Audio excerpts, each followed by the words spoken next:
Guys, अभी तो आपको मेरे इंट्रोडक्शन की जरूरत नहीं है क्योंकि आप लोग मुझे जान ही गए हो। तो चलिए सीधे टॉपिक की बात करते हैं। आज का टॉपिक है डिले इन मैरिज।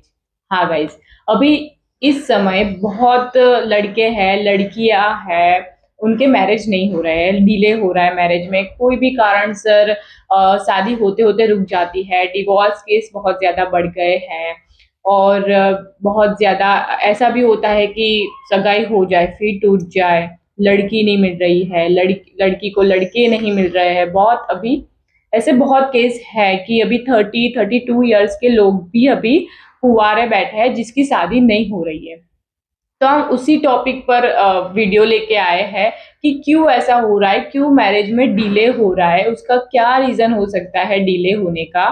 तो चलिए फिर स्टार्ट करते हैं सबसे पहले टॉपिक की। तो अभी आपको क्या करना है, सबसे पहले अपना डेट ऑफ बर्थ और मूलांक और भाग्यांक फाइंड करना है। सबसे पहला पॉइंट यही है कि अपना डेट ऑफ बर्थ लिख दो एक पेन पेपर में और उसका मूलांक और भाग्यांक फाइंड कर लो। मैंने इस पर वीडियो बनाई हुई है, मूलांक और भाग्यांक कैसे फाइंड करना है। अगर आपको नहीं आता तो डिस्क्रिप्शन में मैं लिंक डाल देती हूँ, वो वीडियो को रिफर कर लो और पहले वो वीडियो देख के फिर यहाँ पर आओ। फिर दूसरा पॉइंट है कि 6 नंबर। अभी आपने अपनी डेट ऑफ बर्थ लिख दी और मूलांक और भाग्यांक लिख दिया। अभी उसमें 6 नंबर है कि नहीं वो आपको चेक करना है कि आपके जितने भी नंबर्स है उसमें 6 नंबर है कि नहीं, मिसिंग है। तो ये एक रीजन हो सकता है डिले का, क्योंकि 6 number only luxury, name fame और मटेरियलिस्टिक चीजों का ही नहीं है, ये लव रिलेशनशिप का भी नंबर है। अगर 6 नंबर आपकी ग्रिड में मिसिंग हो गया तो ये एक रीजन हो सकता है आपके डिले होने के मैरिज के। तीसरा पॉइंट है 7 मल्टीपल टाइम। तो अगर 7 आपकी ग्रिड में एक से ज्यादा टाइम है, 2 बार है, 3 टाइम है, तो ये मैरिज लाइफ में प्रॉब्लम देता है, दूसरा डिले देता है मैरिज में। 7 मल्टीपल टाइम है और 6 मिसिंग है, ये दोनों चीज अगर हो गई तो समझ लो आपकी मैरिज बहुत डिले होगी। प्लस अगर 7 3 टाइम है तो मैरिज हो जाने के बाद डिवोर्स के चांसेस है, मैरिज होने में डिले होगा, रिश्ता होते होते टूट जाएगा। ऐसे बहुत रीजन हो जाते हैं अगर 7 मल्टीपल टाइम है तो, और 6 भी मिसिंग है तो हो गया आपका बेड़ा गर्क। फिर फोर्थ कॉम्बिनेशन है, टेंशन मत लो, हम लोग उसी के लिए बैठे हैं। मैसेज कर देना, डीएम कर लेना, रेमेडीज भी होती है उसके लिए। फिर बात करते हैं फोर्थ कॉम्बिनेशन की। फोर्थ कॉम्बिनेशन है अगर आपका मूलांक और भाग्यांक का कॉम्बिनेशन एंटी है।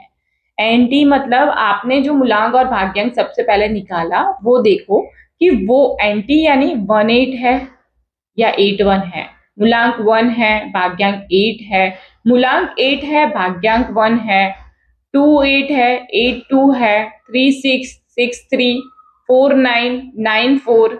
मैंने यहाँ पर कॉम्बिनेशन लिखे हुए हैं 42, 24, 77, 99। अगर आपकी ग्रिड में और भी बहुत ज्यादा कॉम्बिनेशन होते हैं मूलांक भाग्यांक के, अभी के लिए इतना ही समझा रही हूँ, बेसिक से लिखे है कि मेन कॉमन यही होते हैं मूलांक और भाग्यांक की। डिले होता है मैरिज में, मैरिज के बाद प्रॉब्लम होती है, रिलेशनशिप में फाइट होती है।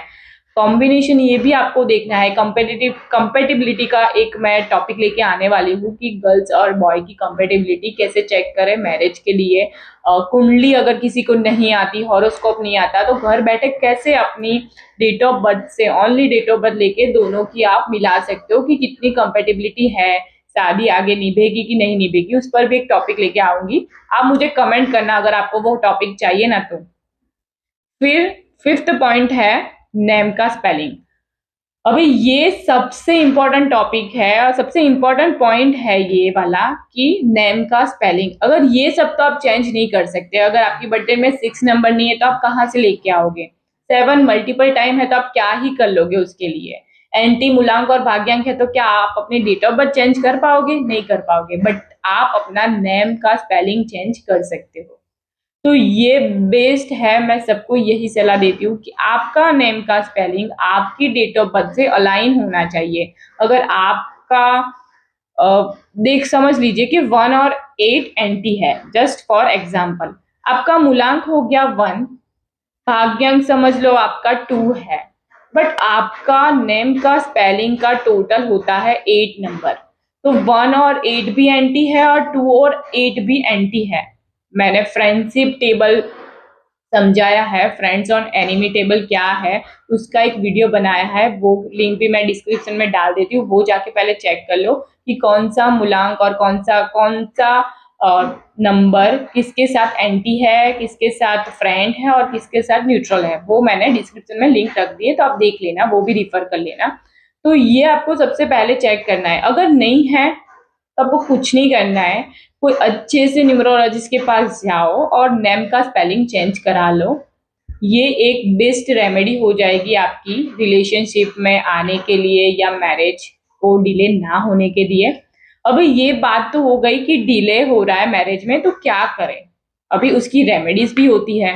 अगर आपको रेमेडी चाहिए तो आप कमेंट कीजिए रेमेडी के लिए, आपको जरूर रेमेडी मिल जाएगी। और दूसरा वीडियो भी मैं रेमेडी के लिए बनाने वाली हूँ इसके बाद का, कि रेमेडी क्या कर सकते हैं, मैरिज नहीं हो रहे तो कौन कौन सी रेमेडी हम कर सकते हैं, उस पर एक वीडियो आ जाएगा। तो अगर आपको ये वीडियो अच्छा लगा हो, कंटेंट अच्छा लगा तो सब्सक्राइब जरूर कर लेना। आगे के और भी ऐसे न्यूमरोलॉजी टैरो रीडिंग के सेशन आते रहेंगे। मैं एक पूरा न्यूमरोलॉजी का कोर्स लॉन्च कर रही हूँ, इसमें A to Z सब कुछ सिखाने वाली हूँ।